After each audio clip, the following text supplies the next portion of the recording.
बिस्मिल्लाहिर्रहमानिर्रहीम अस्सलाम वालेकुम रहमतुल्लाहि व बरकातुहू। उम्मीद आप सब खैरियत से होंगे। आज हम अपनी English grammar and speaking course में जो हमारा 4th टॉपिक है आर्टिकल्स उसको करने जा रहे हैं। इससे पहले हम लोग नाउन भी कर चुके हैं, प्रोनाउन भी कर चुके हैं और नाउन और प्रोनाउन के बारे में जो उनके जगह बताया है जिसे हम एडजेक्टिव कहते हैं वो भी हम कर चुके हैं।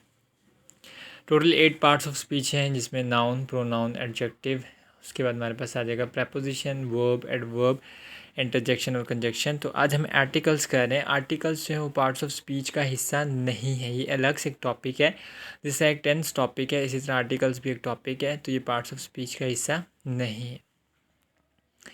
आर्टिकल्स की बात करें, a an and the are called articles. Articles of 2 times हम बचपन से सुनते आ रहे हैं कि ए एन और द जो वो आर्टिकल्स हैं और ये दो तरह के, एक डेफिनेट आर्टिकल्स और एक इंडेफिनेट आर्टिकल्स हैं। इंडेफिनेट आर्टिकल्स ए और एन होते हैं जबकि डेफिनेट आर्टिकल्स जो हैं वो द होते हैं।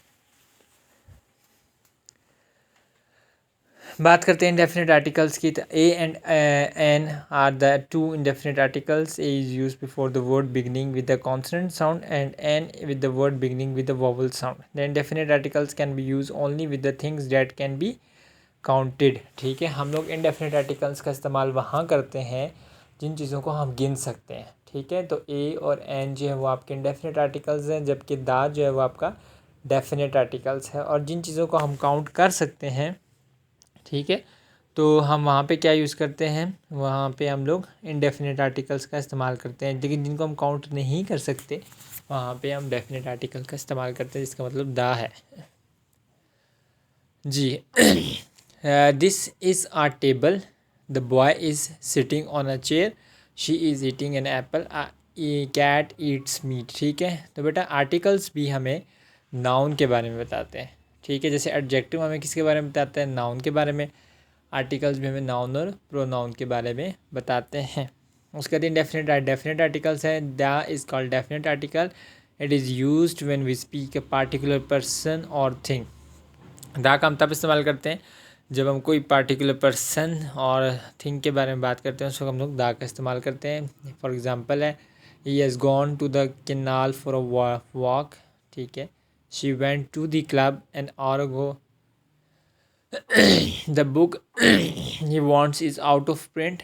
ठीक है, when a singular noun represents a whole class, the dog is a faithful animal, the rose is a sweet flower. यानी अब हम कह सकते हैं कि ए और एन जो वो तो हमें पता है कि ए जो है वो हमने कॉन्सोनेंट्स के साथ लगाना है और एन जो है वो हमने वॉवल के साथ इस्तेमाल करना है। लेकिन जब दा की बात करें, दा किसी पार्टिकुलर थिंग और प्लेस के लिए इस्तेमाल होता है या किसी पार्टिकुलर पर्सन के लिए इस्तेमाल होते हैं। इन तमाम एग्जांपल्स हैं हमारे पास जो दा इस्तेमाल हो रहा है वो किसी पार्टिकुलर प्लेस या एग्जांपल की तरफ इशारा कर रहा है। तो जब हम किसी पार्टिकुलर प्लेस या एग्जांपल की बात करेंगे तो वो यूज़ दा।